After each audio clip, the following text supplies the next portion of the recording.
Hey, this is the Buzz with Hollow. We got another one. This is my man Free Derrick Hardy. Um, Welcome to the podcast, bro. Go ahead and introduce yourself. Yes, I thank you for inviting me. I appreciate the invite definitely because this is a very intimate place, and I feel like it's a sign of respect that you invite me here. You could have chose anybody, you chose me to come here and kick it with you, so I really appreciate that. I'm Free Derrick Hardy, and I'm excited. All right, let's get it. What do you tell people what you do, and like your artistry, and where you from as well. So, I'm a music artist. I make clean, progressive hip hop.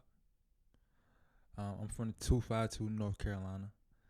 I don't necessarily say a town because I lived all over the 252, 252. That's fine. Yeah. but that's northeastern Carolina. You know, Mhm. Greenville, Rocky Mount, Murfreesboro, Bertie. It's a big area code, but I feel like I represent all that. And yeah, man. What I do, not only just music, I promote mental health awareness and physical fitness. So in everything I do, it's like a trifecta. You know, body, mind, and soul. So that's the whole idea when I go into doing any kind of project. Interesting. Yo. Um, so I remember first hearing about you a few years back. I've been a fan ever since I heard the first single Paint a Vision. Paint a Vision. Yeah. Paint a Vision, yeah. Great song, great track. Can you give me a little background behind that track and what brought that to fruition? And you got to give me the track, and then we'll get a video because both are crazy. Yeah, man. I'm sure it's two separate stories. Paint a Vision is my first like professional single. That Okay. was my first professional single. I'm trying to. So when I started off, I didn't really know how to make songs. How to make songs? I didn't know how to make songs, like how to structure them. Okay. So, like, I had two songs that I made, right? Mhm. And how I would rap it, it would be like a long verse that goes into a bridge, that Mhm. goes into a hook. But Gotcha. it was so passionate that it worked. Gotcha. You know, like what is it, Dreams and Nightmares? Yeah. How that yeah, like the like I used, did you know, like build up. exactly. That's what I used to do. But it was like ballads. And so it was like ballads. I was really just pouring out my soul, and I was just going on a long verse. That's crazy. And like T Grizzly popular for doing these long verses. So I was used to do that, but it was like ballads where I'm just pouring out my Absolutely. soul. But anyway, Paint a Vision was like the first time I made a song that was structured, had a hook, Mm-hmm. had a verse. The verse still kind of long, but I slid on the verse. The Yeah, verse you did, slid in yeah. perfect. Yeah. So it slid in perfect. Yeah, And yeah, then it yeah. goes into another I don't verse, think and it's then it too goes long into on the yeah. verses. Yeah, the It verse came is out not too great. long. Yeah, Paint a Vision came out great. And the hook, A1, man, A1. I like that song a lot. Yeah. So that was that first structure. How'd you think of the video? And was that the? What was funny about the song was, so like I was telling the reason I brought on ballads. How long did I interview anyway? How long I said? How long we here for? Is it? You got the Joe Rogan time where you can just do whatever you want to, or you have like an hours? Like how you go? It's pretty much Joe Rogan. It like we.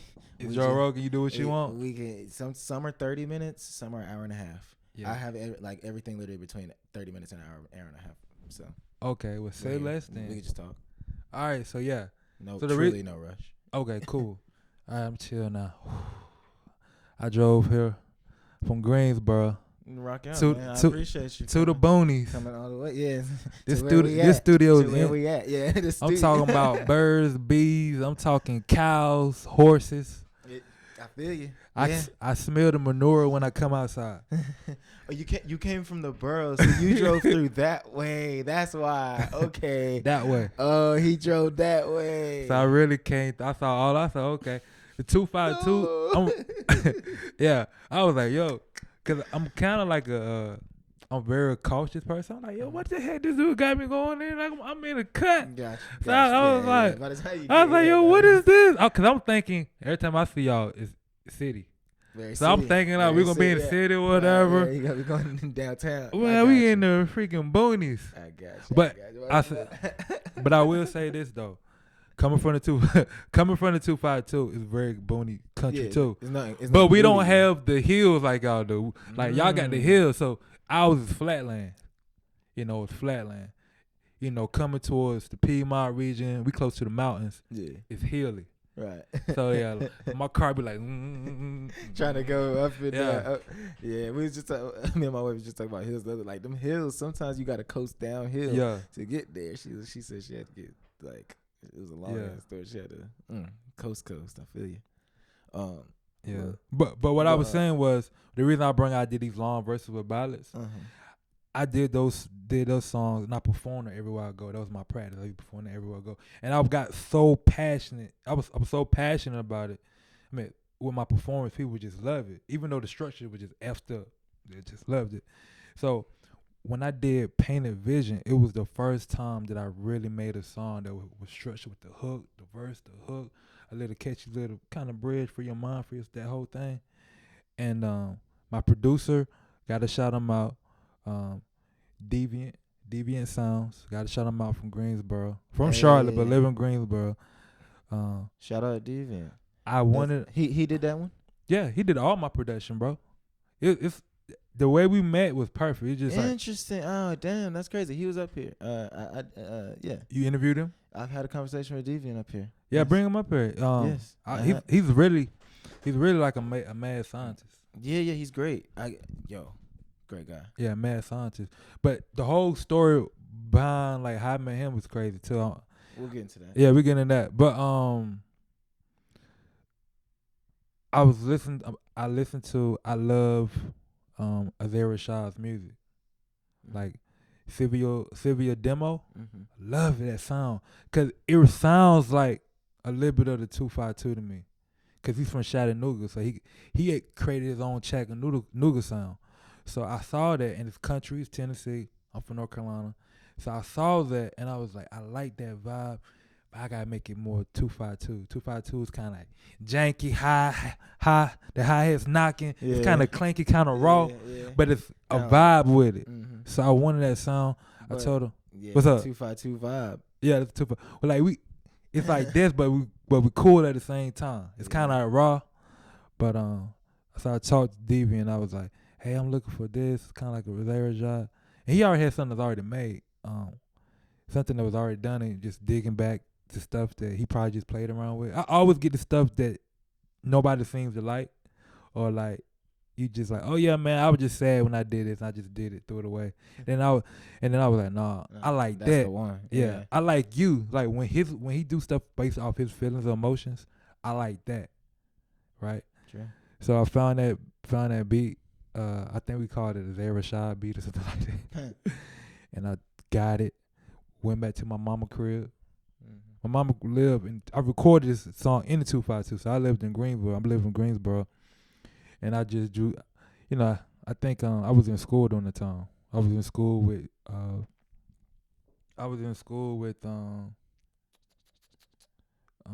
OG Spliff at GTCC in the music program. That's how I meet OG Spliff met for the first time.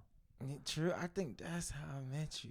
Yeah, OG Spliff. Yeah, interesting. We were both in the music program. Yeah, I don't know. Yeah, that's and I remember he played the joint. I said, "Yo, you like Old Dirty Bastard and like Kid Cudi, like Wu-Tang and Kid Cudi had a baby." That's what when I heard his voice. That's what he reminded me of. I was like, "Yo, he different." Mm-hmm. And as you see, yeah, he hard. But when I was going to school, we was out for a break. And I was like, okay, I'm going to be here for a week. I'm just take this time to create. Got in the room, closed the door, started creating, coming with the flows. And how I make songs is I come up with the hook first. I find where the hook goes. Mm-hmm. And then I freestyle the verses. Really? Mm-hmm. I come up with the hook first. I listen to the beat. I let it marinate in my spirit. Like I'm very like a soulful person. Very like, I believe in God. I'm very spiritual. So I let it marinate in my soul, right? and then I mumble stuff, you know, hook come out like, okay, that's it. All this passion, can you feel it? Paint it, and it might not sound like that at first, but then you put it together, right? And you're like, man, you feel it, right? And then I'll go into a freestyle, and the freestyle might not be the freestyle that the verse you hear now, but it's kind of like a puzzle. I just lay it out, the pieces out, and then I look at it, then I change that around, add that word in, and yeah, man, it came together, man. When it came in, it's like I've been tripping for the low now. I got problems with myself. Yeah, I need to find out. So the whole song about painting vision was about dealing with self doubt. We all deal with self doubt, and it was about letting those visions in your head become reality. So that's what I'm saying. Paint your vision. You know what I'm saying? I've been tripping for the low. I've been going through things mentally. This stuff got to get out, and it's just an inspiration for somebody else. Self doubt, always, man, always, and it's good to have that type of music and that type of like thing out here. Just because there's a lot, we know there's a lot of negativity and there's just being shoved in your face, for better or worse. It is just media, comedy, whatever, and I know it sells and everything, but it's good to have clean, progressive rap, hip hop. So that's rap. Interesting. Yeah. So from there, you dropped that. What was how's the video come along? Oh yeah, so I know you love that video because you've been talking about it. Like that video, the video came together great. That's like one of my favorite videos. Like doing it, like set wise, like on the set, it came out so perfect. You know what I'm saying? Because like when you because this is my first single, so I'm just full of passion and good energy, and I'm just winging it. And shout out to my girl Raven. She really always be that back joint. Like we had rented out. I forgot the name of the space we rented out. I think Hard Press Studios. That's what it's called. Rented out. Got a good deal. The idea was, so the name of the song is called Paint the Vision, right? And I just, I tell people too, I'm a creative director. I'm a real artist. Like everything that you see, music video, song, idea, it's all from here. I really need a team. I'm really like a one-man band right now. Yeah, you just working? Yeah, everything for me. Do it myself or pay for hire. Like I hire somebody to do something, right? But it's all coming from me. But I really need to get a team. Like I really like how y'all move. I like how y'all move in a unit, and I really need to get that route. Yeah, I really appreciate. For day was like a family. Everybody's different and steady height, all kind of type of personalities. And y'all find a way to make it work and make, art, good art. Thank you, man. So yeah, I appreciate that. It's inspirational. It's like, dang, I need that. But on the music video, man, so the song's called Paint the Vision, gotta get it out. So I was like, man, what if had a place where like it's a blank canvas. So you see in the background it's a canvas, right? And you got canvas with the paint. Yeah. Exactly, with the paint and everything like that. And just a bunch of people just having fun, painting their visions on the canvas. It was pretty much that simple, right? The idea. So I went to Hard Press Studios, got it, and we had to get the plastic. Everything came together like I had to find plastic to lay down because he don't want paint on the studio, so we had to find the plastics. Went to the store, got me a canvas joint so we can paint on, and then I just started calling anybody or texting anybody I know. Oh dang! Just to come out and paint. Family, friends, some people I just met on the way. Very cool. Very cool. Yeah, but the people I actually picked, it was based off the energy of them people. Like if you look at that visual, it's genuine. It's genuine energies in that in that video. Like everybody in that video are actually good people. I can really say everybody in that music video is good people. Good. Yeah, great people. Whether or not we make mistakes or not, I can, in that music they genuine. And they came out. We even had like a food table so people can eat chips, drinks, whatever. And we, had us book the spot 2 hours and we just went, bro. Shout out to I Not Vision. That's who shot the music video, I Not Vision. I met him at GTCC as well. GTCC was a hub for me. It's a lot of talent to people there, and I just used the people, work with the people that was already there, and made a vision. Made a song. So I Not Vision, really great guy. I That's need to get beautiful. back with him. That's the first and last time we ever worked on a music video, and I Mm. need to get back with him. Gotcha. Gotcha. Yeah. But I Not Vision did his thing. Um, Everybody did a good time, had a good time. And it was like a party. And then that same night I had a show at Green Street, the club in Green Street. So it was just lit. That was crazy, crazy day. Went to, yeah, it was awesome. It was lit. Yeah. So going into your next song. Before we go into your next song, I gotta ask, what got you into the clean progressive hip hop? When you were doing the like the ballads, writing those, was it still the clean progressive, no cussing and very like, or did you start that with Pain Visions and things like that?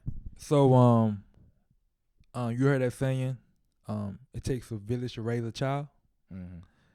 I really had a village. Like I was raised in a village where everybody around me, the adults, the leaders, were very disciplined, rules, godly people.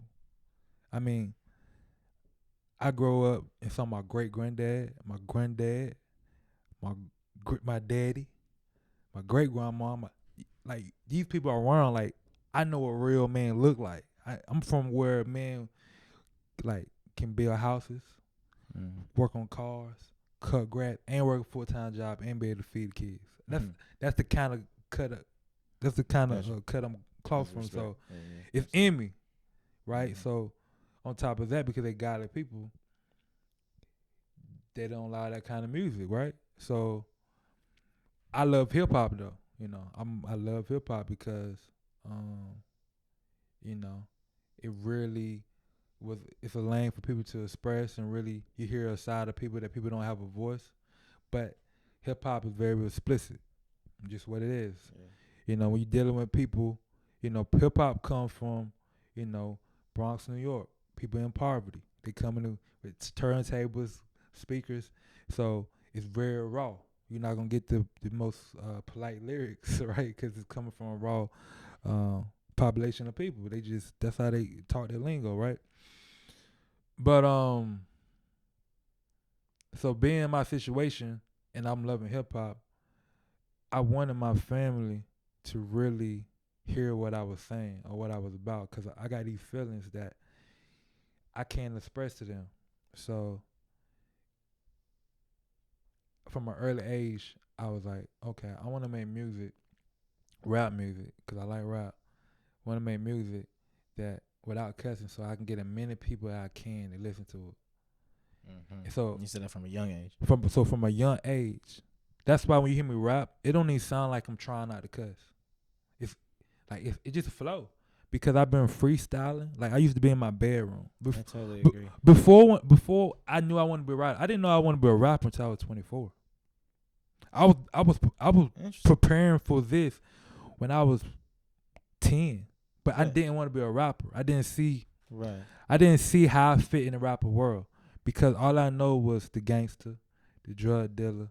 That's the era hip hop came from. Mm-hmm. First it was jigging, like really the first hip hop songs. It was kind of like really like fun to me. That was the Bad Boy era when Biggie was out. Busta Rhymes, it's fun, right? And then when I got in middle school, it started switching a little bit. You had your 50 Cents, your Dipsets. Start switching. Then you had Pardon Me. You still had Nelly. You still had what's her name, right? Mm-hmm. So yeah, you did. So I didn't really see how I fit into hip hop. Mm-hmm. So I was just freestyling. I would freestyle over country beats. I would freestyle over boom bap beats. I would freestyle on any kind of beat. For some reason in my mind, I guess I didn't know. In my mind, I was like, yeah, I want to see if I could freestyle on anything. Yeah. I just freestyle on everything. That's very cool, yeah. Because even like these people you're saying were not clean artists, so you was doing your own still in your own bag. Yeah. Well, I knew that I could rap without using cuss words and still be hot. Yeah, and just flow. I'm be honest. I cuss in my regular life. Like I cuss in my regular life. I'm not perfect. I make mistakes. I probably seen before I came in the house. I probably say, dang, goddamn mosquito. Right. But I saw that there was a lane where, because hip hop to me means, rap to me means rhythm and poetry. Rhythm and poetry. That's all it is. Rhythm, the beat, and then poetry. I need love. It's poetry. So when I hit my mind, so when I do music, I think of it as rhythm and poetry. That's why my jam came out as ballads, because that's my mindset. I could talk about the birds. I could talk about the bees. Rap is poetry. I could talk about anything. I don't have to do it. Mainstream is mainstream. You have mainstream labels, and they have their own agendas as well. Yeah. Where and a lot of times they're creating those artists, and exactly, or at least not even if they don't create the artist, they're creating the outcome. Exactly. So like, and I knew that because I came from a place where I came from my village, and my village don't give a care about none of that, right? So I could tell from the facade and what was real and what's fake. Like my dad, man, he rap like, you know. My dad old school. Like my dad, like, is Charleston White before Charleston White. Like my dad is Charleston White. You know who Charleston White is? Yeah. My dad is Charleston White without the cussing. He like a Christian Charleston White. So this dude talk crazy. My dad say the craziest stuff you ever heard. Yeah, boy, that's funny. You ever seen Everybody Hate Chris? Yeah, You ever seen Everybody Chris? That's my life, but I just wasn't that poor. Like I hated that show because I lived that life. I'm like, yeah, my sister snitch on me all the time. Yeah, that's my sister. My dad's extremely cheap. He'll get a house filter, go to the back of the house, rinse it out, put it back in. My mom's strict as a mug. She's a teacher, a principal, so she's very strict, don't play. Mm-hmm. So when I look at that show, I'm like, yo, that's my life. Only thing I didn't have was a brother. Sure. So I was like, so I had to navigate through that. Yeah, it's true. Yeah, it was too, but it was too relatable. It was too close. Yeah, that's why. Like I was like, bro, I live this show 24/7. I wish it would go off sometimes, but it was necessary for me to do what I need to do now. Gotcha. Yeah, absolutely. Thanks for explaining that, man. My bad. I can talk, dog. No, that's I great. can talk, boy. That's great. We're Y'all hear me? Free Derrick Hardy be talking. We are fine. Talking. So going from Painted Visions, the next single I remember was 252 Live. Was that your next single, or was there something in between there that I'm missing? Yeah, 252 Live was my next single. Okay. Yep, that's my single. Great song. Yeah. That's probably like. Give me that bounce. Give me that vibe. Now, about to say it's probably like my most popular song. It's the most Gotcha. popular song for like YouTube wise, but Okay. But yeah, 252. That was fun making that. It was interesting too. It was fun making that. Yeah, it was fun. It was fun making that. Sure. Who produced that one? Deviant Sound. He produced everything. Just making sure. Yeah, making so like, sure. I just gotta get. So like, just making sure. That's crazy. I didn't know. So yeah, like with Deviant, I was boxing. So I used to go to this boxing gym called Lenny Recreation Center. Mm-hmm. It's an old school gym. Walking there, everything brick, and you know, and I used to box, and I used to tell everybody what I do, what I want to, you know, saying, because I was like, I rap. I only had like 2 songs, some same ballads.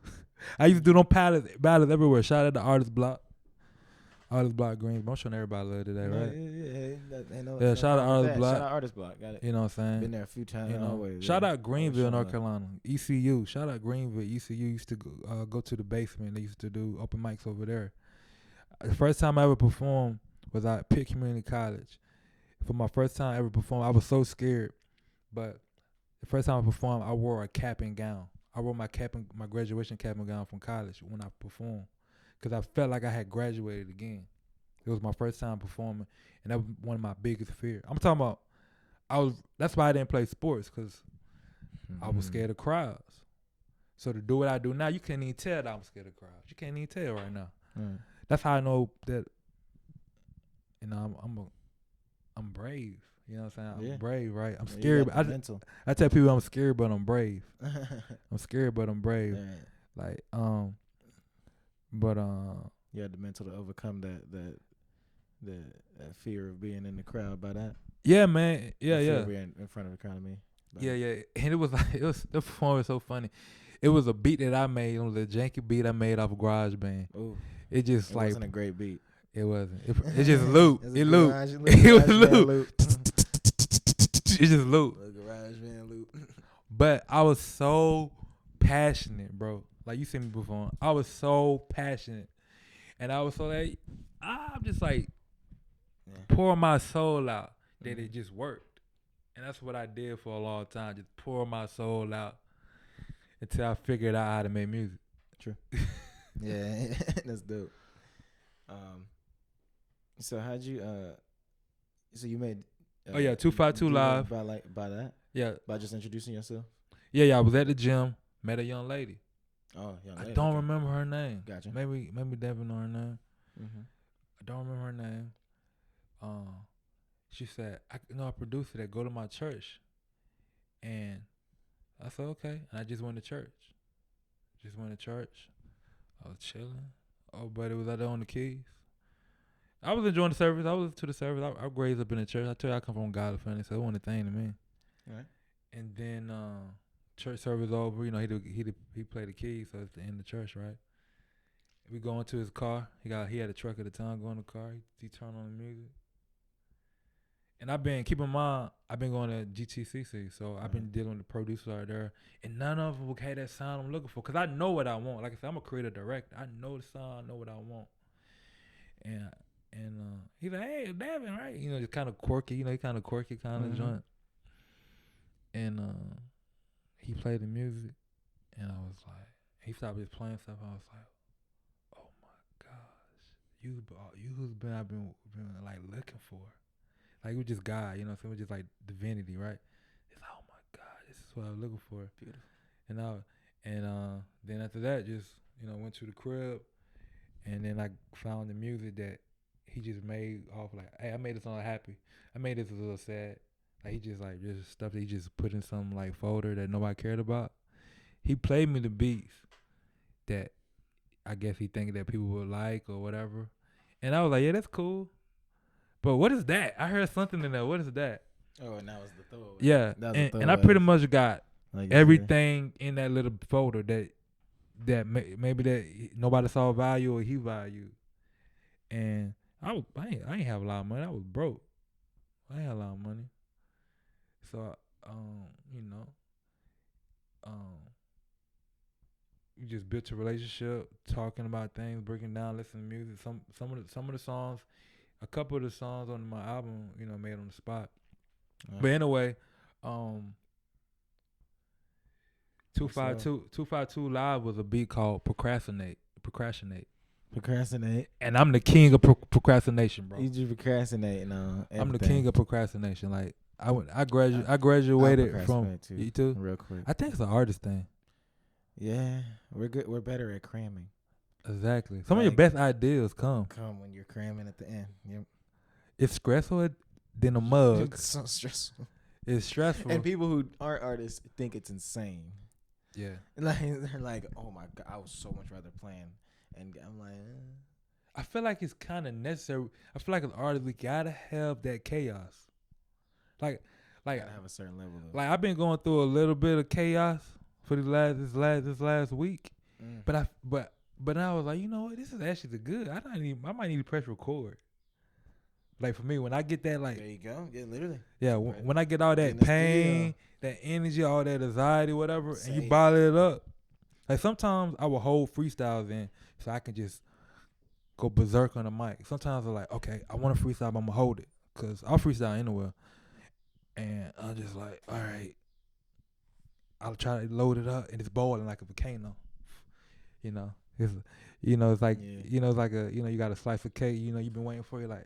Yeah. So it's kind of like that. So then when I get on the mic, boom. But 252 Live, it was a beat called Procrastinate. Heard the music. Yeah.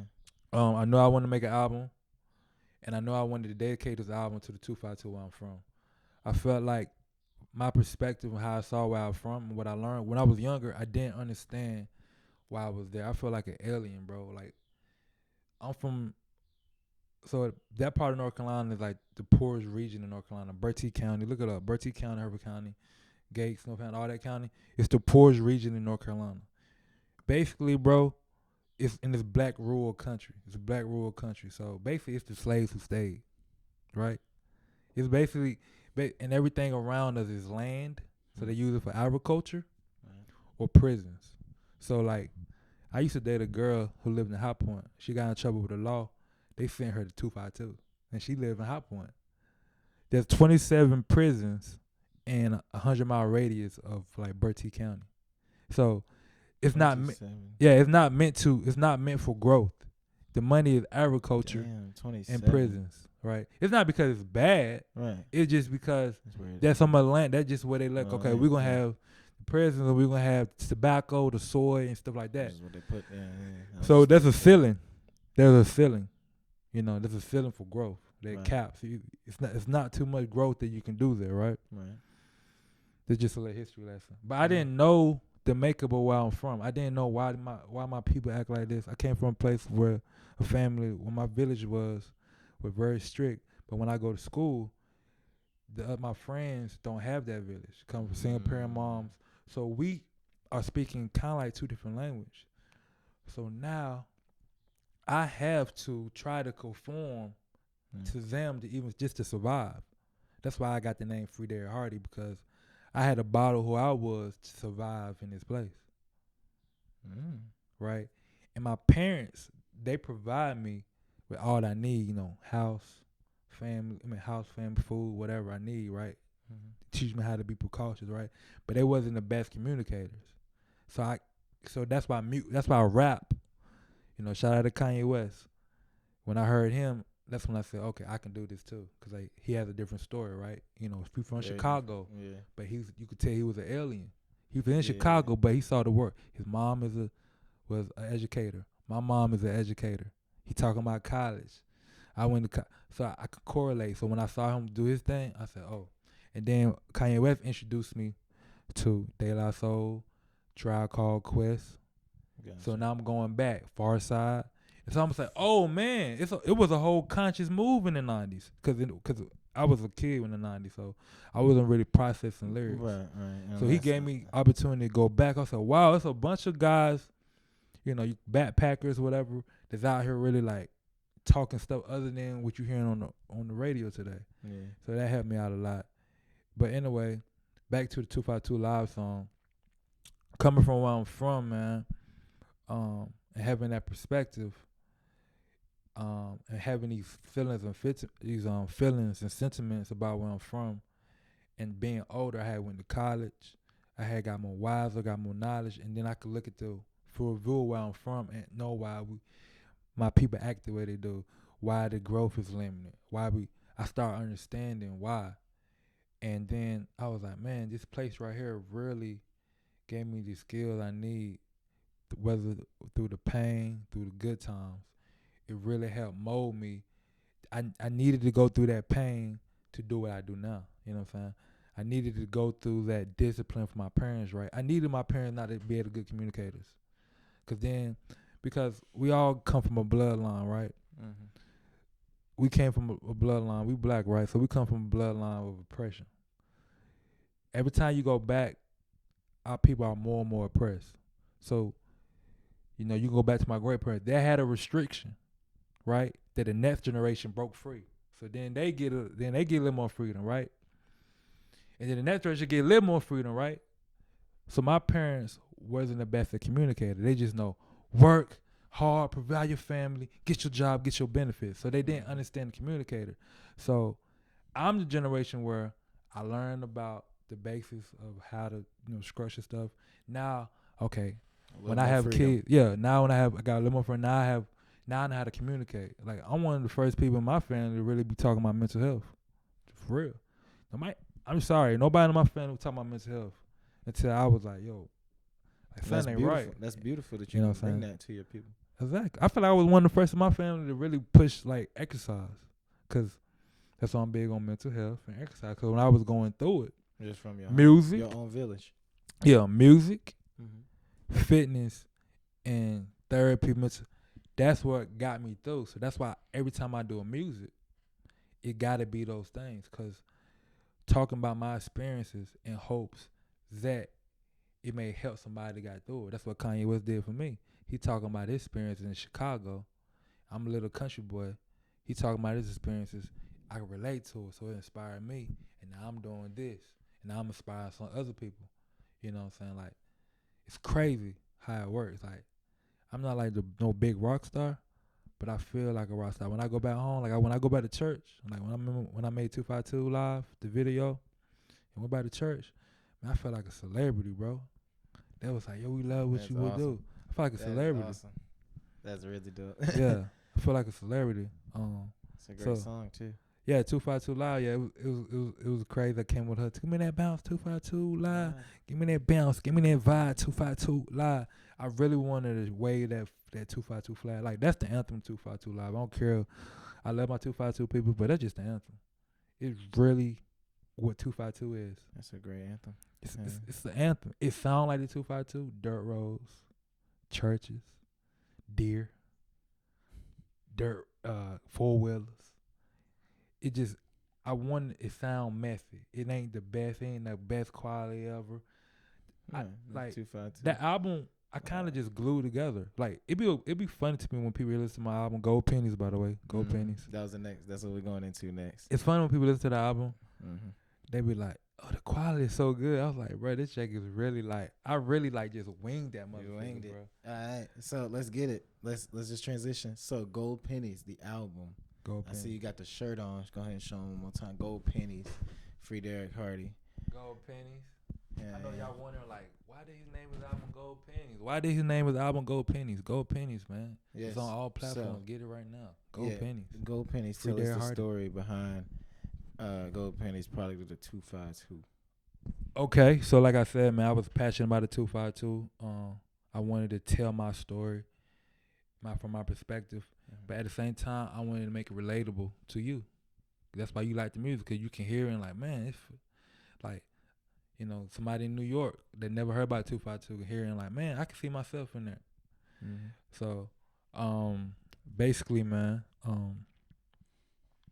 I was watching a YouTube video, and it was a chemist who had a penny, and he dropped the penny in the solution, and he pulled the penny out. It was gold, and a light bulb just went off in my head. I said, "Whoa!" I saw that penny as 252. I saw that penny as me. Like, growing up, I wasn't no popular kid. I was just trying to, like I said, I was just trying to survive, bro. Like, I was a jokester, really. Like, so like I would joke to like, I was kind of like in the middle. I ain't really like, I was like my own man. I was in the middle. Like, I kiki over here, I kiki over there, but I really like ain't had no joint. Mm-hmm. So I wasn't like, you know, I was figuring out my way. I didn't have that confidence. In no circle. You wasn't in no yeah, circle. I ain't had that confidence. To me, growing up, it felt like dog eat dog, bro. Like, the vibrations was very low. For a long time, yeah. Yeah, it was very low vibrations. Like, in order for me to partake and like be popular, I would have to lower myself. Really. Like, the cultures, you know, sometimes, you know, that we partake in ain't of high vibration, just what it is. Yeah. And I was just trying to figure out how to survive. Exactly. Because I feel like that penny, bro. I feel like that penny. I feel like, wow, from a penny. I feel like some people don't value themselves, or some people don't value you. You just 1 cent. You see a penny on the floor, you don't think about picking up, it's only a penny. It's probably dirty. You go to a store, hey, you got 2 cents. Oh, you can keep that 2 cents, only 2 cents. You don't care about no penny, just 1 cent. But what if you saw a gold penny, bro? If the same penny was gold, and you walking by, you saw a gold penny, you like, yo, gold penny. It ain't worth 1 cent no more. It's gold. It's a solid gold penny. So, like that penny in the solution, to me, that solution was like love, you know what I'm saying? You know what I'm saying? Opportunity, you know what I'm saying? Self-confidence. Yeah. Those things can make a person. The mental health, like you said. Yeah, those things, community, opportunity, you know, whatever, confidence. So just having a mentor to say, hey, I believe in you. That can turn a black kid into a superhero.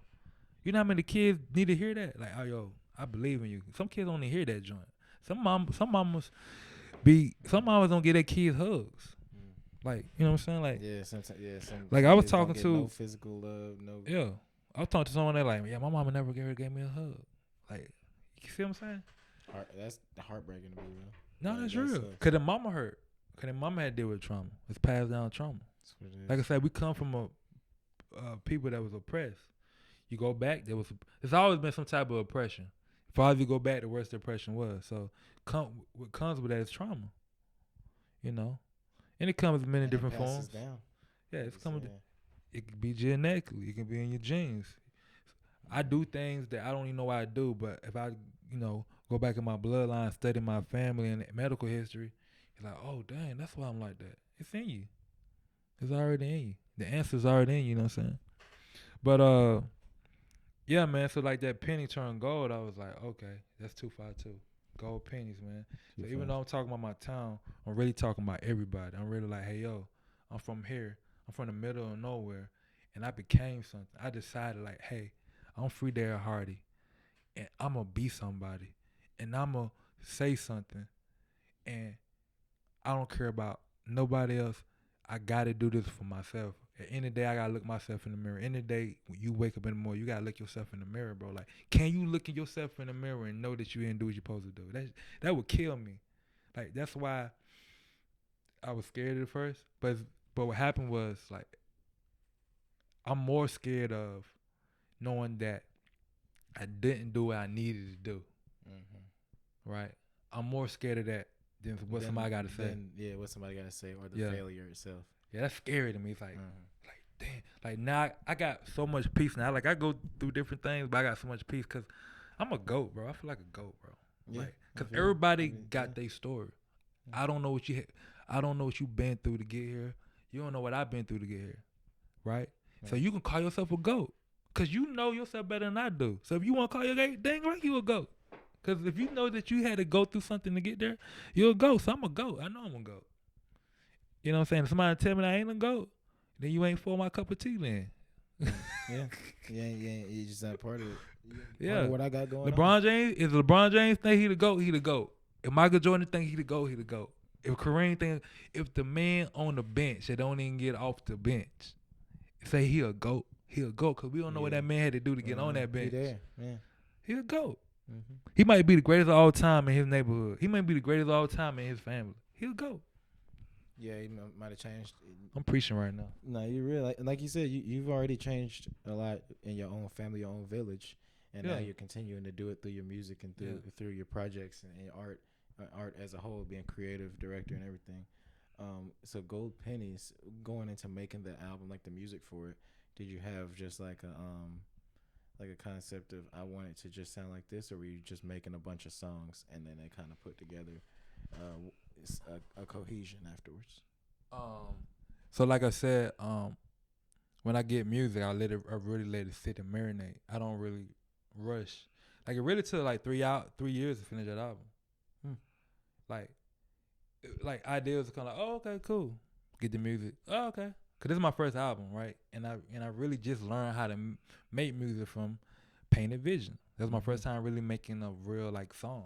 Yeah. And Painted Vision was a success. People love Painted Vision, and even I like it sometimes. Like, my homie just texts me. Shout out to Charles Leacher Hill DJ and in the Baltimore area. I'm getting everybody love. Shout out to you, Charles. Should I try? I see you out there. He been one of my good friends from ECU. Purple and Gold. African from Kenya. Real great guy, laid back, chill.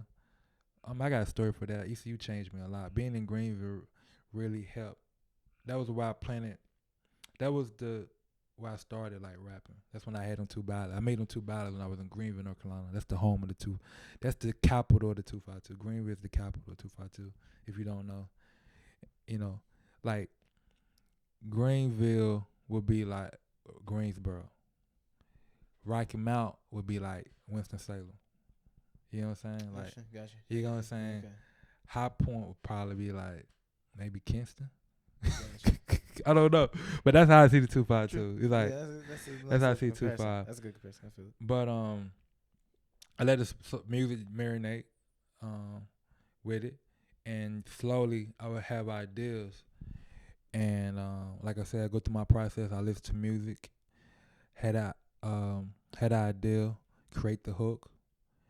And now that I got the hook and the ideal in it, I'll just hit record and just let it flow. You know, I feel like it's just coming from above. Like my man said, it's already in me. You know what I'm saying? It's coming from me, so it just And once it's that time, yeah, came out. it's just coming out, man. Third eye open, it's just coming out. And I like sometimes I look back to the music, I'm like, yo, I said that. Like some stuff I'd be like, bro, like I can't believe I said it because I don't write. You know what I'm saying? I only write stuff down when I want to tweak stuff. Like for instance, we talk about 252 Live. You know that part when I call the counties? Mm-hmm. Bird T, Herbert County, Nash County, I can't remember all the counties, right? I said something totally different. And I was like, how am I going to figure out how I'm going to put these counties in? I got to shout my counties out. And I basically did a little research. I was looking at different counties, and I just fit the counties in. Curry Tuck. Yeah, we in the mud, but we ain't never stuck. All we did was talk our stuff. 2-5 hands up. Yeah, like I kind of like just filled that in to make it make sense. That's cool. And shout out to my homie Charles Ramsey. That's my childhood friend. We grew up together in Murfreesboro, North Carolina. We grew up together. He's the most talented rapper I ever met. He live in Winston-Salem too. He don't get out or do too much, but very talented. He can sing, he can rap. And I remember when he used to rap when he was younger, I used to be like, wow. I mean, he wrote a rap dedicated to one of our friends. And I mean, it brought me teary-eyed. That's how talented he is. And I knew when I did that first verse on I knew it was gonna be very like vague. You know what I'm saying? When I come in on, it's very vague. You probably like my flow coming in. You know what I'm saying? And but I needed somebody who is gonna be more detailed. And he's a very detailed. You hear him talk about the Walmart, the KFC, growing up as kids, popsicles. Yeah. He's so very detailed. I know he can tap in. I care about the quality of the song. Great feature. Yeah, I care about the quality of the song. I remember one dude came up to me and was like, yo, your man kills you in the verse. I was like, and my mind was like, what? I was like, I really think about the art. If you bring your best verse, you make the song better. I don't really like the mission is. We had a great song together. Yeah, the mission is to make a great song. Great song front to back. I didn't want to make a too lyrical song because I anthem. So if we both doing lyrical, it can be young. Even though I'm conscious and I do my music, we all conscious. But when I'm in the sense of like, even though I'm really cautious of what I say in music, I'm still cautious of the listener. I'm still conscious of the vibe. If it's gonna move the listener. So me and him together made a good blend. He can go into the nuance of where we're from, and I can hit you with the vague and hit you with the flow and the passion. It's a perfect marriage. Actually, we got a song called No Regrets. It's hard. We should definitely do more songs. Charles Ramsey. We need to do more songs together. But when we do music, we really mesh really well. You know what I'm saying? Yeah, Gold Pennies. We need more of that. Yeah, Gold Pennies. So, what's some of your other favorite tracks on Gold Pennies? My favorite flow on the album is Nowhere. Okay. That when I heard that, man, I was in the Airbnb. All right. It was one of like Where's the last, huh? Where at? In the 2-5? Nah, this was in like this near the Charlotte. What was it called? What's it, Claremont? I don't know where it was at. True. Claremont was the name of the hospital, but I was at Airbnb. Airbnb somewhere near Charlotte. Yeah, Airbnb. They had surround sound in the joint, and the acoustics weren't the best, but I figured out a way to get it right. Keep in mind, I recorded my whole album off an iPad. I had a pop filter and an iPad Mac, just the iPad mic that's built into the pad, and I had a pop filter. Right. That's insane. I did not know that. That's all I had. Really? That's all I had. I had that right there. Every verse you hear came off an iPad and a pop filter. Yeah, everything come from that. Yeah, if you know, what's his name? R&B singer named Lacey. He used to be with Odd Future with the internet. Oh yeah. You know, I got that gem from him. He recorded his album. Steve Lacy? Yeah, Steve Lacy did. He played all his jing off the iPad. So I started. I basically got ideas like and everything made in mind, like the sound of the album. I heard how Zay Rashad made Chattanooga sound. I said, I like how he made Chattanooga sound. I want to make a 252 sound. Mm-hmm. So I got that inspiration. I learned how to structure a song by Schoolboy Q. Schoolboy Q said, I do the hook first and then I come with the verse. Okay, I got it. Start coming with the hook first. Now I do the verse. I saw Stevie Lacy do the western name. I said, okay. You get what I'm saying? So ain't nothing new in the sun. I just saw how people worked and I made it mine. So Yeah. I still was gonna make it me. Like every time I work with a producer, I said, please don't put no samples in. Either you gonna do original beat or it's gonna be royalty free samples. But I don't want to hear no Marvin Gaye. I don't want to hear no, cause I want it to be close to original as it could be. I might take stuff that I learned and apply it, but the music I gotta make it free Derrick Hardy. I gotta make it vibby. That's my genre too. That's my little sub genre. I call it vibby. It's a vibe and a bounce. Right. So I gotta make it vibby. VIBB. It's also a dance that come with it. Vibby. Gotta dance with it.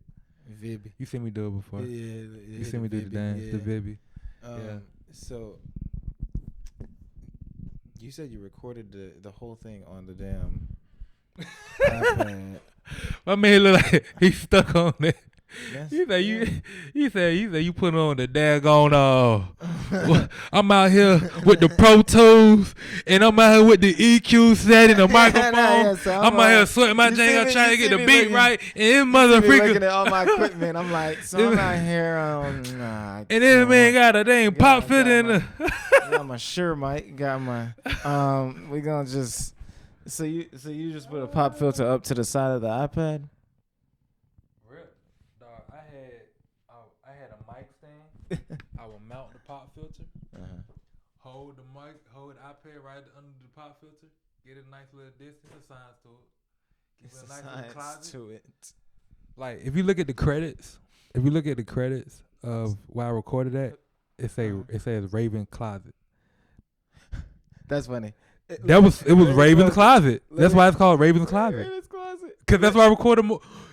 It's a Raven Closet. Where I say when I have a recorded, it says Raven Closet and someone's Airbnb. That's the studio.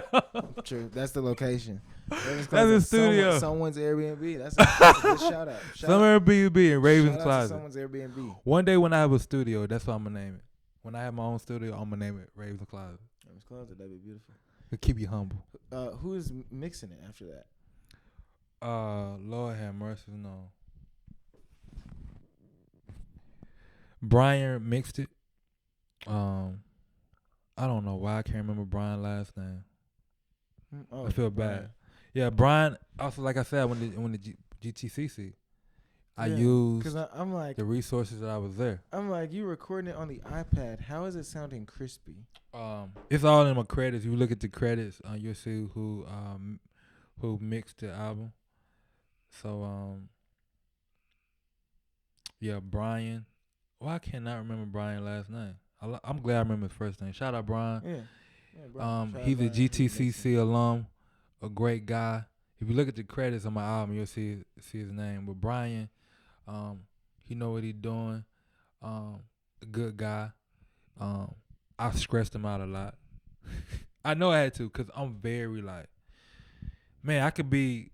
What's a guy version of a Bridezilla? Whatever a guy do a Bridezilla, a drama queen, the guy version of that. I'm not necessarily a drama queen, but man, like I know that music for me, right? I joke a lot, whatever. You know, might be a nervous tick or whatever. But when it comes to music, bro, I don't play, bro. Like I really don't play. Like I don't play. Like when I go to a studio, I don't not got time for it. I don't want nobody smoking in my joint. I'm like, bro, I'm trying to work. Like I'm really serious. Like a passion come out of me. Like that's how I know I'm meant to do this. Like this is my passion. I do not play with me when it comes to music. Like for real. Like when it's time to work, I want to work. I'm not when I come to a studio. Like I already know my verse, so just put it on. Of course, I don't need a record. I don't go to the studio to record. I do that when I'm at home. So time is money. I don't play. I don't play. You don't come to the studio to record. I can do that at home. You there to mix. Oh, so like sometimes when I do come to the studio, like I have been to the studio before to lay down maybe a verse. Maybe I couldn't. One of the songs called "Thankful." Gotcha. Shout out to Christina Gaylor. She dropped a song called "Never Give Her." Check out. I gave everybody love. Really, I'm really a good person. I mean, I'm really an awesome person, right? But everybody, like, shout out to Christina Geller. I met her at GTCC as well. Shout out to GTCC. My story at GTCC is crazy. Like my story at GTCC is crazy. A lot of GTCC people. I'm glad you kept like a network. You said I use my resources, man. I really use what I like. The reason the album is what it is, man. I use my village. I use my community. I use my school. You know what I'm saying? I use where I worked at. Like to get that plastic to lay it down so they would paint would get on. I got it from my job. You know what I'm saying? I was like, I see you got all that plastic right there. Can I get it? I used all the resources I possibly can use that I had. I didn't need no big old budget. Asking Zaddy, can you give me money? I just looked around and I saw art. Like when I'm in the places, I see art everywhere I go. And I'm just blessed to be in the right situation where I'm around people that will allow me to take that and make it art. So that's beautiful. Amen. Yeah, it's a good story of gold pennies, man. Yeah. So what you working on now? Just continuing to push gold pennies? Oh, I did want to talk about that. I did want to talk about. You asked me about a song that I like the best, and I talked about it at Airbnb. The song I like the best was not a song I like the best, but the reason I like it so much because I love my flow. It's called Nowhere. Nowhere. And Talk about Nowhere.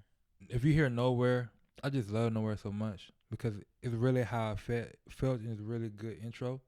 So in Nowhere, you listen to the jank, it sounds spaced out. It sounds like an alien. Woo, it's spaced out. So growing up, like I said, when I was young, I felt like an alien. My mother was an educator. We used to have a whole bookshelf of encyclopedias. I used to study encyclopedias. Like I knew Nigeria. Really? I knew about Africa because like we went to TV, man. You know, when we growed up, they used to get the infomotions. You give little Tutu 5 cents a day, and the flies will go away. And the flies will go away. That's how you really get it. That's how they tricked us. And the flies That's how they tricked us. So when we, I'm really a comedian a lot, but yeah, man. That's how it was. Like,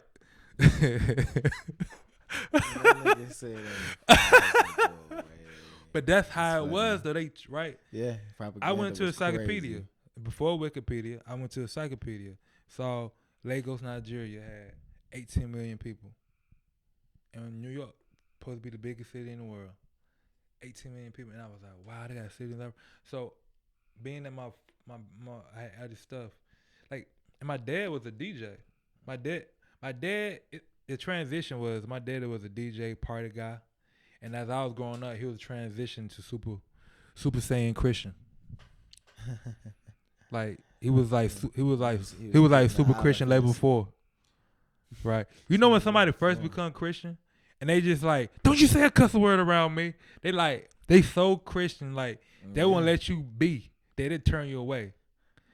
Like I learned now that when I was coming older, when I was in my childhood, my dad had just turned like super Christian. So he was in that super Christian phase. Yeah, he was in the extreme side of it. Yeah. Like, yeah, which is fresh and new, and we got to make up for time lost. But I knew it was something. I didn't realize though. Because my dad was a DJ. So I remember I would see stuff Doggy Style, 1993 Doggy Style, Snoop Dogg. I was like, oh, why you got Doggy Style? I remember I see like a bottle under the seat. I'm like, I didn't really understand what was going on. You know, in the garage we had a pool table. So I knew that they lived a life before that I was around.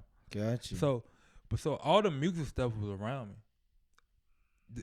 The visual, back when we had VHS. My dad my dad would go back from HBO. Mm-hmm. He used to record all the HBO movies, bootload Yeah. all the HBO movies. Yeah. So we had, so I'm so Yeah, kosher, yeah, bro. we used to do that too. I had a lot of Yeah. recorded films. Yeah, Yeah, I had the recorded films on Yeah. that. Yeah. I used to love that joint, bro. You go ahead and do that thing pop out, you grind it, Gotta wait that few. and you be Just nervous. You like, come on. anxious. Yeah, anxious to say, okay. Yeah, I miss VHS. A simpler time. You be when you don't see the movie 3 times. You know, when you're a kid, you can watch a movie like 5 times in a row back to back. It really don't matter. Yeah, you know about all the words. Yeah, and you like, come on, I'm ready to come back. But I was, very coach. When I look back on it, I was very coach. I really had all, and then on top of that, I'm living in the middle of nowhere, so I didn't have a lot of siblings. It was just me and my younger sister. So I'm out there outside of myself, so I had to use my imagination. So I didn't know that between music, encyclopedias, I used to get National Geographic magazines. I used to get Disney magazines. I used to watch cartoons all the time. Then I got these VH tapes from the 80s and the 90s. The whole and I'm freestyling and I don't even know why I'm freestyling, why I'm rapping so much. Everything was that I needed as a child to make gold pennies like you had today was already there. Like God, life, universe, everything was designed, was working for me, and I didn't even know it. It's not till that's why I had to make an album called Gold Pennies, because it hit me. It was like, yo, it's like, man, when I was young, I did not realize like I got this from this place, so I had to do it. It was like, yo, I got to do it. It's like for you and for 2-5. Yeah, I had to do it. Like had to do it for 252, and it's just I got a neighbor who just put a battery in my back. He be like, yo, 252, man, that was the best album last year. He'll say something like that. He's like, yo, it's classic. I was like, yo, I'm working on the music. He said, no, you need to push that. That's what he would always say, push that. I was like, no, I'm working on. He just be so passionate, and it makes you want to stick to gold pennies. Well, I know the work ain't done. I know the work ain't done. I know I'm not. A lot of people don't know me. Still don't. There's more people who don't know me than do know me. So there's always a fresh pair of listeners, all the way from China, all the way to the Middle East. Or going that way, going west, back around the globe. I mean, there's a bunch of people that never heard me before, and like I get a kick out of hearing about some dude in Africa, some person in China, some person in Chicago is listening to my music from a small place at 252 North Carolina. I'm like, yo, that drive, that's just crazy. You know what I'm saying? That's crazy. It is really off cool. an iPad. Off an iPad. It's crazy. Yeah, in different countries and cities. I love it. Yeah. Keep it secret, keep it in code from nowhere, but we got lots of gold. Got a spaceship riding on dirt road, and it's sitting on 4G autos. All we talked about was our dope without clothes. Everybody got some mud on it though. I've been rapping gang since a young little kid. Never had nothing but look what I did. Come on, bro. That's my favorite flow. Like the intro of that joint, it speaks to where I'm from, bro. Like I was from the middle of nowhere, then I realized where I'm from is valuable. Is what made. Yeah, and then we got people who want to feel valuable, so they get the cars with the rims on to feel like something. You know what I'm saying? And I've been talking and thinking this stuff for a long time. Yeah. You know what I'm saying?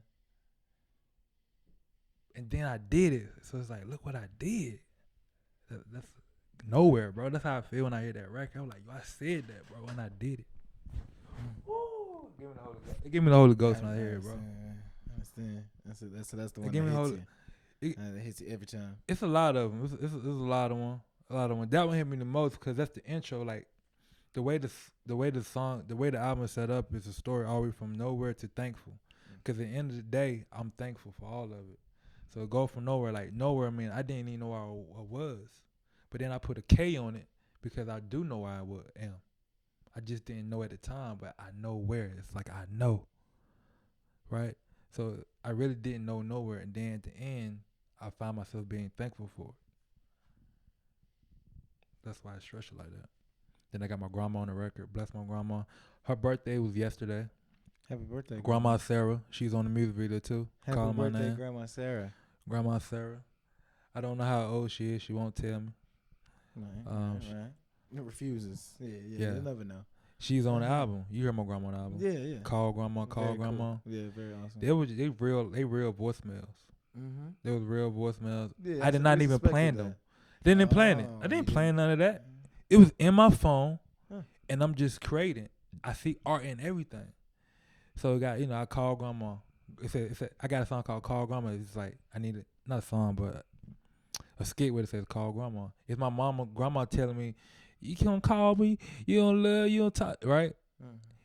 And the reason I put on my album is, I always gotta put up the phone. We good. Oh, so in the album was, I'm trying to navigate. I didn't even know the camera was right there. I thought the camera was right there. That's how I was looking right there. Gotcha, that's the one we using. But I'm trying to navigate all the stuff I'm experiencing. So I couldn't call grandmama because I'm so occupied trying to understand what the heck is going on around me and myself. How do I fit in this? So when I call my grandma, it's like, you don't call nobody, you gonna let me. That's why it plays into it. Like that's why Flea's like the Turner song. It's about like a drive-by shooting. It was a real drive-by shooting. Another town shot up another town. Yeah. And I've been there, and I know that, so I used to want to be in the gang. Little me, I want to be in the gang, right? But that's because I just want to be a part of something. So I know that. So I took the perspective. That song, Flea, I just took the perspective of the shooter. Because I know that kid. I used to be in the bathroom being lookout while they shoot the one. I don't even know what shoot the one is. If you don't Google it, it's on Urban Dictionary. And I know that mindset where the mindset is so like small that you can lose your life just because you disrespect somebody's town. Yeah. Right? A town that you don't own. A town that is a street that you don't own, that if they wanted to, they can gentrify and put a Starbucks there. But you fighting for that. You know what I'm saying? Because you just want to be something, And, once again, that could be generations and generations of trauma or whatever, years of welfare, where you just feel like a penny. You feel like a penny. And Gold Pennies, the album, is let you know, hey, you more than just a penny. You golden, bro, my brother. You just gotta tap in and read some of them encyclopedias and realize the world is bigger than Bertie. The world is bigger than Hertford County. The world is bigger than Winston-Salem. The world is bigger than Greensboro, North Carolina. It's just bigger, And so that's a good thing I liked about college. I got the opportunity to meet people from all over the country. I even made some mistakes because I had my own prejudice. Yeah, I remember I met a German guy. Gotcha. And in Germany, it's going to sound bad, we know about Hitler. So I did the Hitler song. I said, you from Germany like this? And I did the song. And the whole mood changed. He's like, don't do that. We don't. I had to learn. Yeah, they don't. Yeah. They don't like it. Yeah. Like, that's something, and I didn't know that. So going to college that's why I give people grace. Like, I know there's people who really don't know about our culture, right? And I give them grace because we all been fed by the TV and the media. I went to Chicago, bro. I went to the South Side. I did 3 shows in Chicago. South Side, I was downtown, West Side. Beautiful city, bro. Beautiful city. But if I listen to the music, I think I couldn't even step out there. Beautiful city. I was on the South Side performing over there where they had like the Harlem Renaissance, where all these great jazz players, musicians, anybody you can think of, Miles Davis, come out and perform. I was out there. I gotta get in the culture, bro. I'm with the people, man. I'm performing. Somebody break out, start doing the Holy Ghost, getting to God. And I was like, that's like my village. and I'm listening to the radio, playing the same music we listen to, bro. Playing the same music, same songs.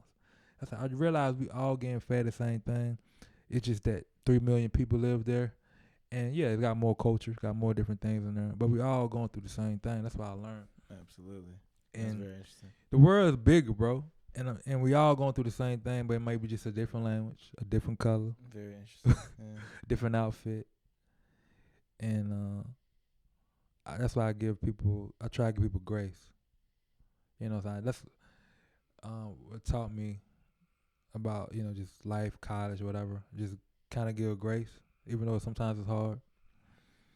Because I know that I want people to be patient with me. And if I'm not patient with other people, how can I expect them to be patient with me? So, yeah, bro. That's real. Absolutely. So you're still pushing gold pennies as you should, because there's not enough people who know you for it, and you have strong belief in that project as you should. You working on or thinking about any more videos or anything from that project or upcoming like that, or anything else that you want to announce or anything like that? Yeah, man. So for like or for shows and anything you want to be like, hey, well, y'all need to know about this. So basically, bro, this summer for me, I'm sowing seeds in the summer so I can harvest in the fall. Sowing seeds in summer, harvest in the fall. So I'm doing music, my business, Freedom Friday LLC. This ain't my business, Freedom Friday. I quit my job on a Friday, so I called it Freedom Friday. Nice. Yes, know, and that was the first time that I was like, wow, I really can do whatever I want. We can do whatever we want. You really can. So that's why I call it Freedom Friday. So it's just a constant reminder, to be true to myself. Even my name, Free Derrick Hardy, free reminds me of like that little kid that used to compromise who he was. Mm-hmm. But yeah, this summer I just been really like buttoning up my business. I see your board back here. So basically I just been buttoning my business, man, getting the business together. So when I go out and have my tour, when I go out and do my tour, everything's running like an old machine. So yeah, the plans is to create new stuff. I do want to create new stuff, but also too, I'm just into like setting up to go set up tours, doing booking shows. Yeah, I just want to perform now. You're just setting up performances. It's a very difficult time for me because how's that? I'm always, you see me, I perform a lot. If you ever watch me like on my social media, I'm always doing something, right? Right, yeah. You stay pretty damn active. Yeah. You did. I know you did tour recently. Yeah. I was doing like a lot of show, and you said you went to Chicago and all that. So yeah. Last year I did a lot. I was Chicago. Was that last year? Well, it bleeded in all the way up to February. Okay, gotcha. So it bleeding. So I've been on the move all the way from last April to all the way to February. Cool. Started it with Chicago. So right now you're just in a lull and it feels weird. Is what you're saying? Yeah, but it's necessary though. So sometimes you have to sacrifice different things, right, to get what you need to do. So right now I'm buttoning up my business part. I'm learning more about my business part. For music business in general. Just music business. Just button up my paperwork, getting all my stuff together. Really knowing my value, because I'm just really getting into what my value is now. Like as an artist, we really sell ourselves short a lot, and that's because we don't know our value. And some people should, because you do have to build up that. You do have to build up your craft. So like free stuff in the beginning, it's necessary. You have to build. I go to every open mic. I used to perform Monday through Friday on my lunch breaks. I used to work second shift, and I'll take my lunch breaks like at 9:00 and go to an open mic and come back. So just doing for free, just getting my raps up. So fast forward now, all that stuff I did is worth something. That's money, right? So now it's like when I go out now, I know that I'm that dude. I know the time I put in. So when I go out there, I know the people gonna have a good time. And talent, you don't come out talent easy. There's a lot of people who rap. There's a lot of people who rap, but it's not a lot of people who are talented. I know a lot of rappers, and I know a lot of people that's not talented. He's That's just true. keeping it real. Yeah, it's a lot of singers, but a lot of singers ain't talented. I can sing, but you don't want to hear me sing.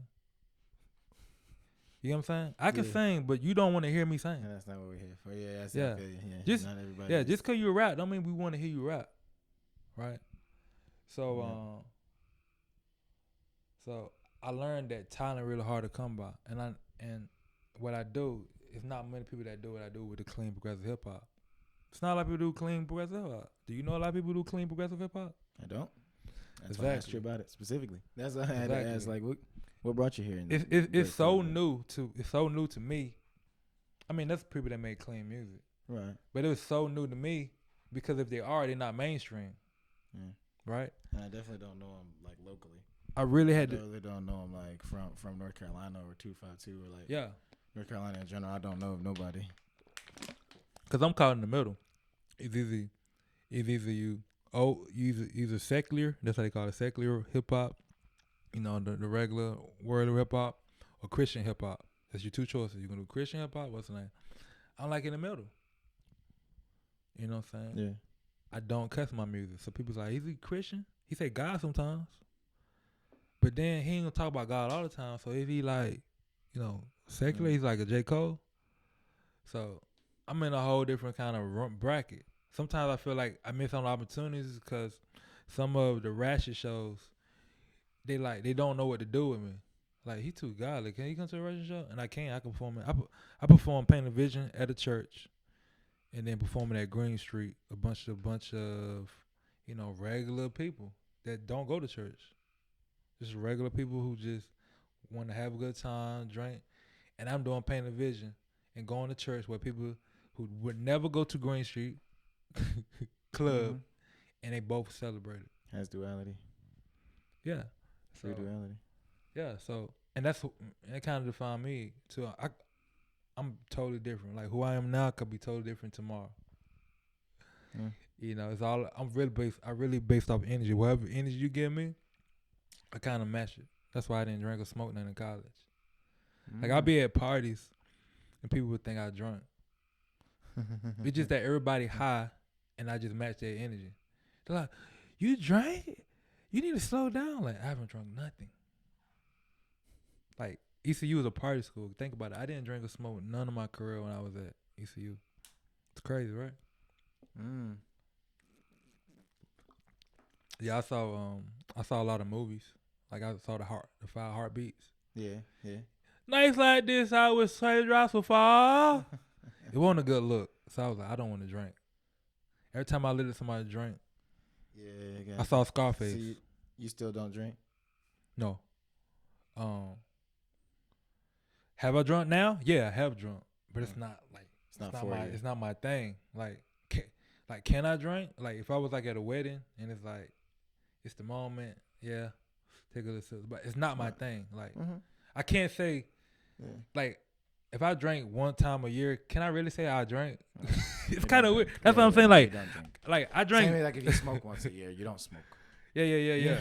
like I smoked one time in my life, so I can't really like. You smoke? I'm like, no, I just did it one time. No. Like, am I a smoker?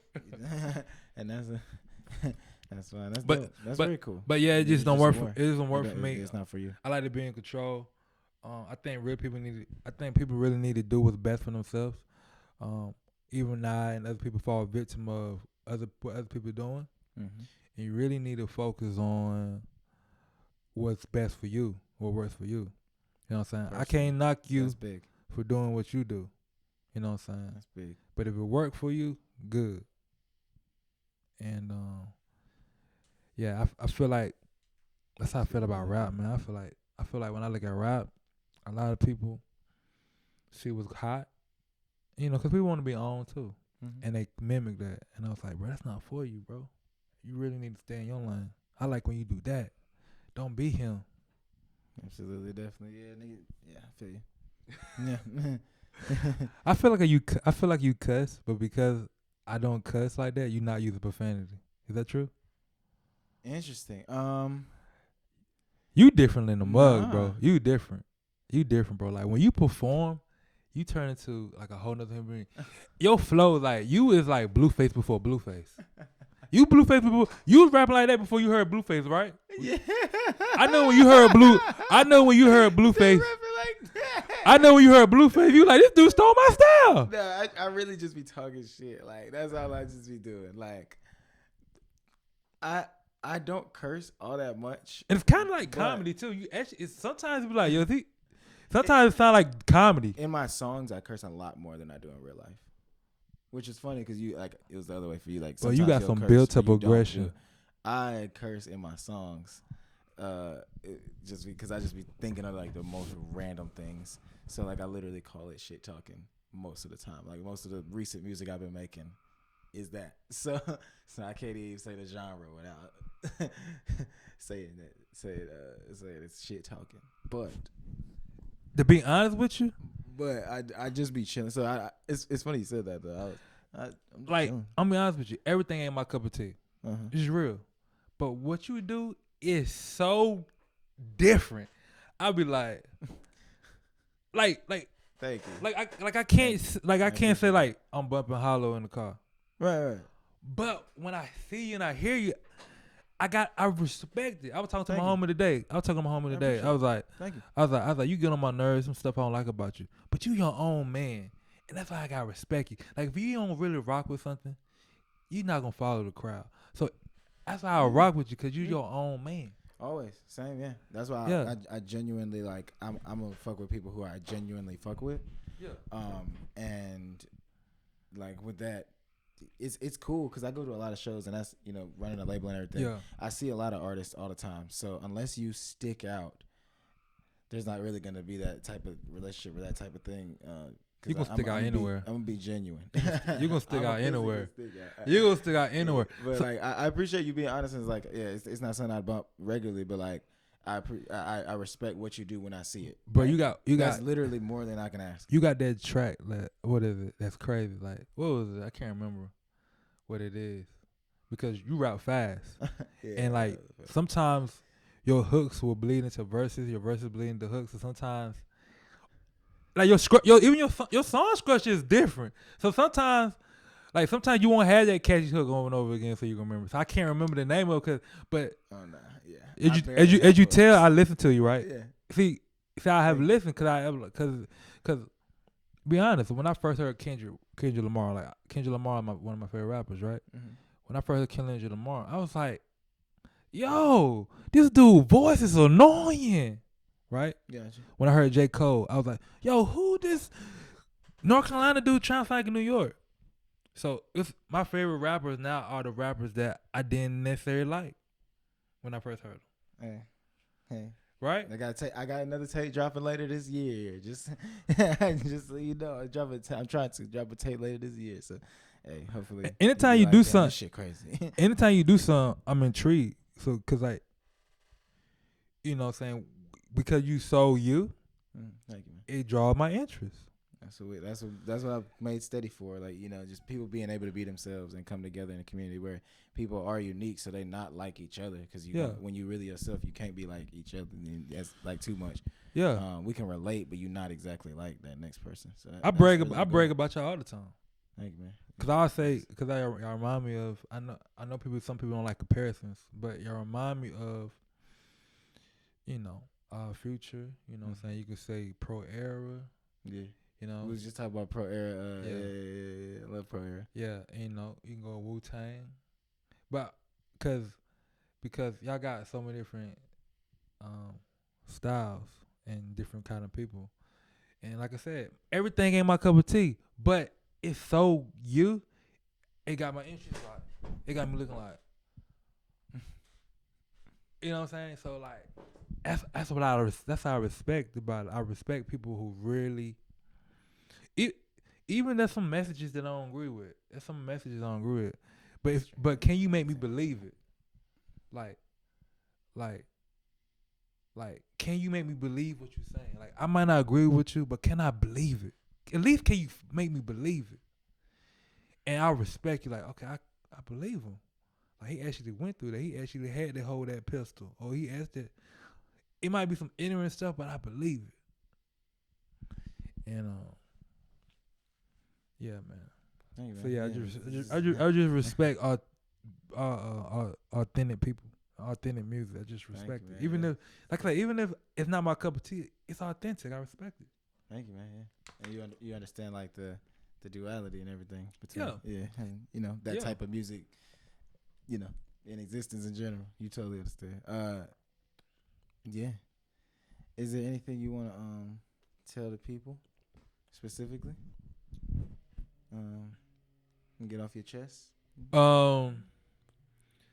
So yeah, basically, man. Gold Pennies is out everywhere on all platforms. Gold Pennies by Free Derrick Hardy myself. You can check out my IG, Focus on Being Free, Okay. to keep up with me. Just type in Free Derrick Hardy, you'll find me. Um, Gotcha. And that's free for the audio listeners. FREEDERRICK yep, HARDY. DY. Yep. And you can just, you know what I'm Hardy. saying? You Free can just Derrick type Hardy. exactly. And focus on being free on Instagram. So at focus on being free. Yeah, exactly. So, but my main mission, man, is like just set this tour again, set up with this tour. Um, really really go for what I'm worth, like what I do, and really package it in a way where I can live off what I Be do. sustainable. Be sustainable, man. Yeah, Absolutely. be sustainable. Yeah. My Yeah. my That's main that mission. transition. That's that big transition once you do this. My main mission is one of my main missions, and this is gonna be hard because I'm very like, I'm very like pro black. Mm-hmm. Pro black don't mean you're anti anything. I'm really passionate about my people, Gotcha.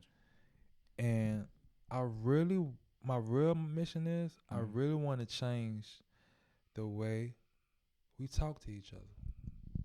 What you mean?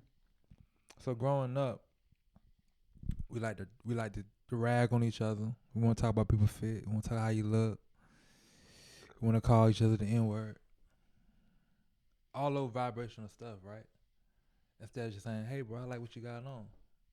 We might, but it's because like I said, you got levels of going back. Some people had to laugh to get through their oppression. You got this divide of this black person this black person that. So I'm really big into changing how we talk to each other. Like I don't use the N word at all. Now I don't use the N word in music, and I don't use the N word in my personal life. Gotcha. And the reason why is that I remember I was in college. I don't remember this dude's name. He was my RA, and I said the N word to him, just like I've been doing when I was a kid. Mm-hmm. And he said, "Don't you ever come in there." And he blew my mind. I was like, yo, ain't you black? It blew my mind. I was like, yo, what the frick is wrong with you, bro? Like, you look like me. What's with you? You tripping? You're exploding. You're good, right? Like he said, don't you ever call me that. Like, it's like his ancestor from his great granddaddy said, don't you ever call me that word, young blood. Didn't allow it. Gotcha. And it just stuck with me. So as I got older and got more knowledge and whatever like that, I couldn't help for thinking like, yo, we had people who oppressed us and called us that word. And they call us that word so much that now we call each other that word. And it's controversial because some people disagree with me, and some people want want to say some people say it's a word of endearment. It's an interesting insight for sure. Like, but it's not a word of endearment because I always go like this: who's on the N-word council meeting that said this is a word of endearment? There's no. I'm telling you the reason why I said N-word.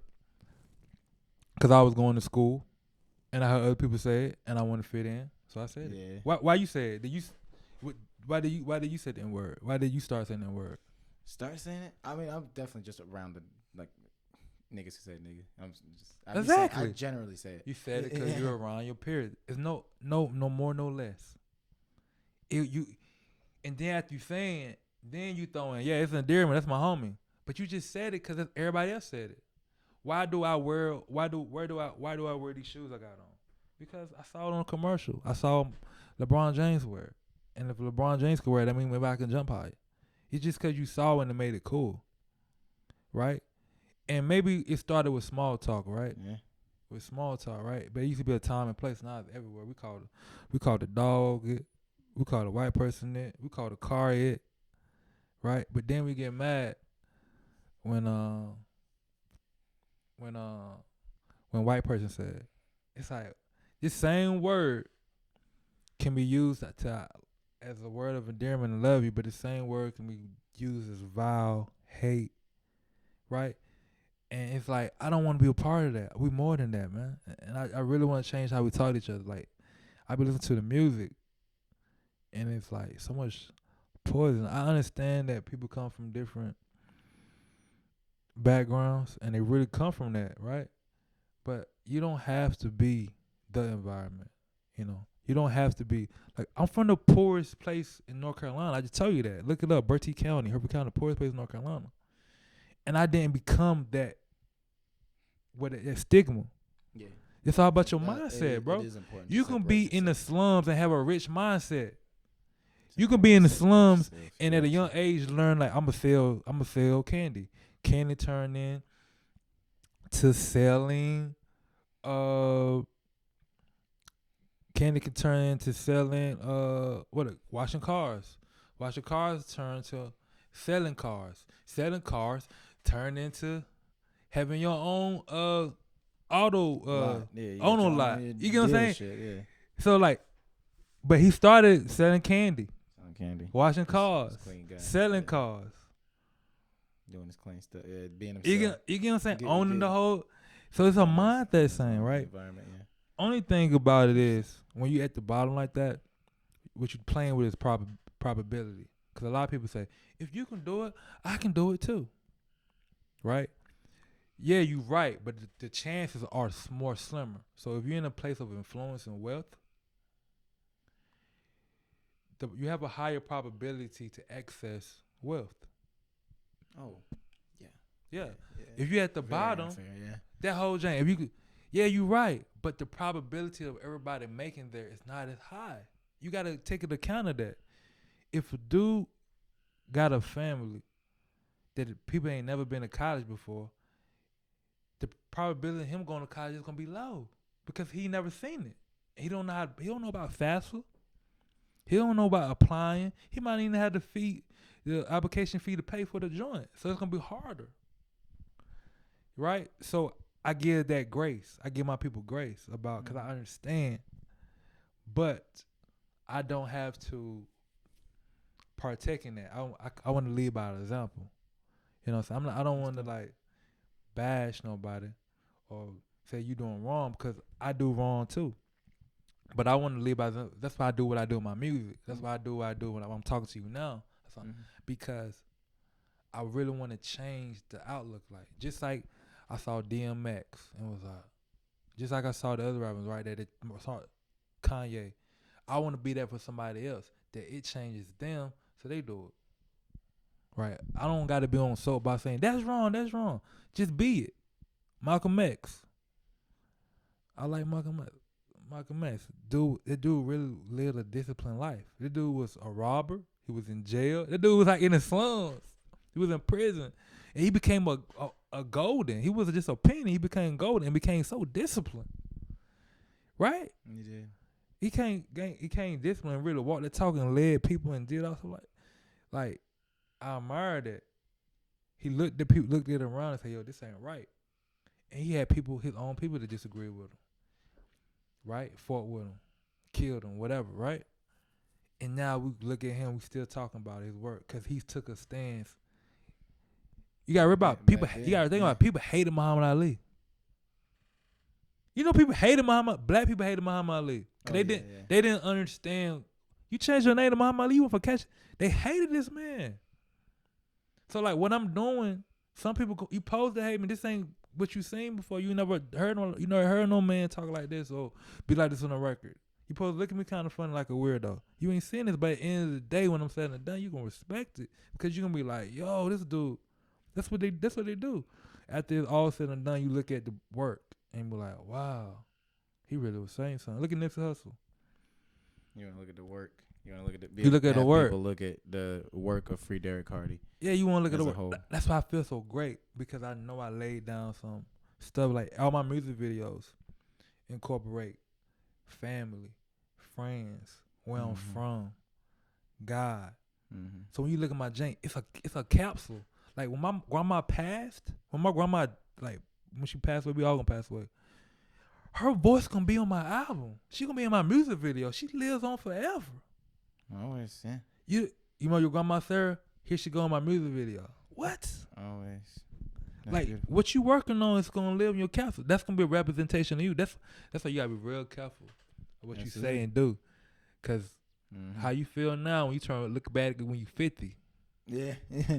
It's a time capsule. Like you like that's what I was on then. People, cause we think about it now. I definitely think about that all the time. I'm like, damn, this is gonna be interesting to look back. Yo, they gonna like they gonna like your granddaddy was wow. They gonna say granddaddy wow. Yeah, that nigga's turned. They gonna say granddaddy is wow. But yeah, but for me, I just made a time capsule, bro. That's the real go opinion. This is a time capsule. Like when I show my kid, yeah, this is where I'm from. Yeah, that's your grandparent. That's your mama. That's your aunt. That's really what I did. That's really what I did, bro. It's beautiful. So yeah, man, I just want to just change the mindset about people, and I say people because I love my people, but I want to change everybody, right? But you start with your community first. Right. I always believe get back to your community first. Start with your community first, and you branch out. I want to have all walks of people, because we all deal with mental health. We all deal with physical. We all walking around in this shell. We all using this brain, this voice. So we all dealing with that. Like I said, we all dealing the same. So I want to help everybody, even with people I don't agree with. You know, there's people that's lifestyle choices I don't believe with, right? But if you about to go crazy, and you might hear a song from me, you know what I'm saying, and I say something that may put you on the right path, I'm thankful. You know what I'm saying? Like that's why I love the song "Thankful." It's like a powerful line. You know what I'm saying? We need that. Like it's a line I go at like,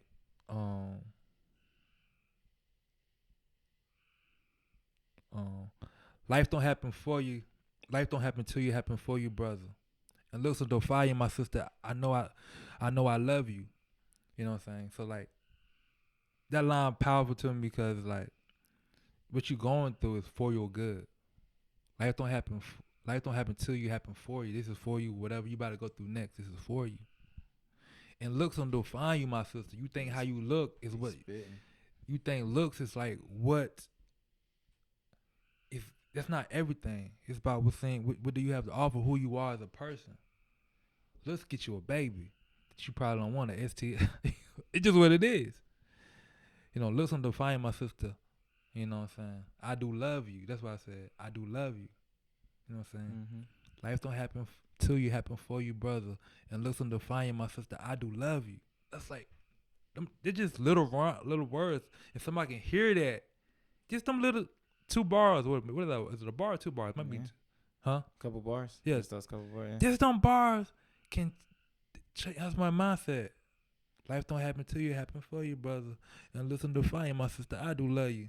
What? That line could touch somebody, bro. Like what? Yeah, somebody.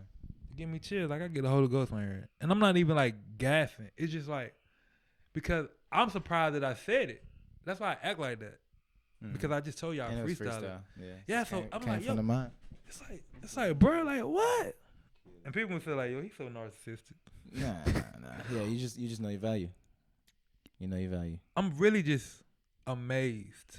It's really because you was once a kid and now you got all this, right? I was once a kid and now I got where I'm at. Now I got this, and I'm like, yo. Yeah. I did that. You did that, bro. You. Yeah, it's pretty crazy. You niggas did. You mother. But niggas put in work though. You mother freaking leading a collective of people to reach their dreams. Do you know how crazy that is? You know how crazy that is, bro. You know how powerful that is. Like it ain't gonna materialize, but you know,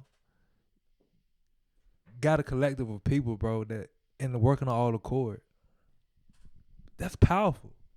That means you can do. That's how I was talking to him when I met you when we was at the festival, right? Mm. And I gave you a point of really true notice. I was like, yo, look what you doing on here, man. You got a business community here. Man, I said like, yo, you got these vendors making money. You got these black owned businesses in here, but you start this a community. And I saw you looking face like you didn't really. You're like, well, dang, I do. Cause you might have been so focused on getting the thing prepared. That's just what having vendors do sell something. That's literally what it was. I like, bro. I was just so in the like, you know, when you get glossy out in the middle of like doing a show, like but I appreciate that. Just taking me to the side and being like, just look at it, like look at the community and look at what you have. It is beautiful. Yeah, that's how I was like, yo, this. Appreciate you. Yeah. So I be needing that. Like you said, sometimes you don't know when somebody needs to hear something. So whether it's music or in real life. So that was help. You definitely need that when you are in the middle of one of them busy ass shows. Facts, bro. Facts, bro. Thank you, man. I know I didn't talk a lot. Y'all good. I knew it was happening, bro. Like good. You got it. Like I think you got. I think we got a new record. You probably got the longest pod. Yep. 140. 140. Okay. So let's do the let's go wrap up bars. Let them know where to find you. Let them know what to listen to. We know. You gotta give it one more big shout out. Okay. Once again, my name is Free Derrick Hardy. You can follow me on IG at Focus on Being Free. Just type in Free Derrick Hardy, you'll find me. Check out my album called Gold Pennies, like the penny, like the money. It's on all platforms. It's a great album, clean progressive hip hop. Your grandma can listen to it, your mama, your daddy. It's clean music. It's about where I'm from, but also too is relatable to anybody, helping you overcome doubt and being thankful for your situation. And check out my music videos. I just dropped a movie called Necklace. It's like a little, it's a music video, but it's. I feel like it's a movie. Yeah. And it showcases black-owned businesses in Greensboro, and check that out. Check out "Follow Me." That's a popular song. People like "Follow Me." Check out the album. Yeah, just check out everything. Hit play. You ain't gotta break down songs. Just check out Gold Pennies, hit play, Free Derrick Hardy. Yeah, just check all that out. Where is the other? So all platforms, just search Free Derrick Hardy. On Instagram, it is. If you type Free Derrick Hardy, you can find. But Focus on Being Free. Okay, Focus on Being Free. But Free Derrick Hardy, you can find it. I wish all my hashtags Focus on Free, but Focus on Being Free is like a long. True. Yeah. So it's like your Jane long too. What's your hashtag? Mine is Mike is Hollow Creeper. That's long. It's pretty long. So what you do for Twitter then? What you put on Twitter? Twitter is, I think it's just Hollow Creeper. Hollow Creeper. Yeah, just Hollow Creeper. See, my Twitter is like I was like Free Hardy 252. That's what I did. Just search Free Derrick Hardy. It's up there. Thank you, man, for coming out and giving me this amazing conversation for real. Appreciate it, man. Literally, this is the new record. Which is great. We're breaking records out here. Breaking records. Thank you for coming out, taking your time, driving out here, having a great conversation with me. We got a lot of things that we can, splice up and have some dope things to look forward to. I don't probably looking back at this, like, damn, we did talk about that. We did. So, thank you, and just being open, because we talked about a lot of different things in it, and you were very open with your perspective on everything. So that is very appreciated. Might have been too open at the end. No. There was no point. This is what we do this podcast for. I'm looking at the comments. You gotta be yourself, man. I'm be looking at the comments and I'm like, everything was good, and he weird off at the end. The very end, I fucked with it too. All right. This has been The Buzz with Hollow, Free Derrick Hardy. Thank you so much, man.